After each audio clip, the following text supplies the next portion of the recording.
Those are pretty blunt words, unacceptable and shameful, the way you conduct yourself, Congressman, as a member of Congress. I want you to respond to what he said.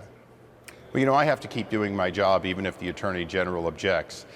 Thomas Perez told us that there were no documents offline. In other words, no private emails. It went from 0 to 1 to 2 to 34 and now 35 responsive emails in which he emailed privately, including one that was a private email to another private email at HUD. These are violations of the Federal Records Act, but more importantly, there were 1,200 emails that we simply want to look at.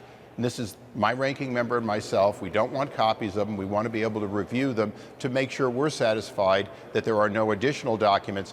And in the case of the documents we're talking about, they're redacting. These are 35 emails in violation of the law that Thomas Perez had communications offline. We know that one of them is to the White House, one of them is to a HUD individual related to a quid pro quo that he conducted secretly in St. Paul, Minnesota.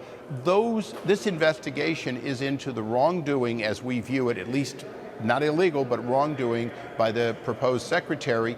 Well, he was supposed to be heading up justice in the Civil Rights Division, and areas in which he gave false testimony as to what he did or didn't do. It's a cover-up. We played a tape of his actually instructing somebody in the Attorney General's office in Minnesota not to speak about things. So these kinds of facts, and we produced a fairly lengthy report that's on our website as to Thomas Perez and his actions, these were very appropriate questions. I know the Attorney General would like to have answered for 5 minutes and my time would have been done. All I was trying to do was ask him questions to hope that he would release information that a very, very strong Democrat and I have both asked for.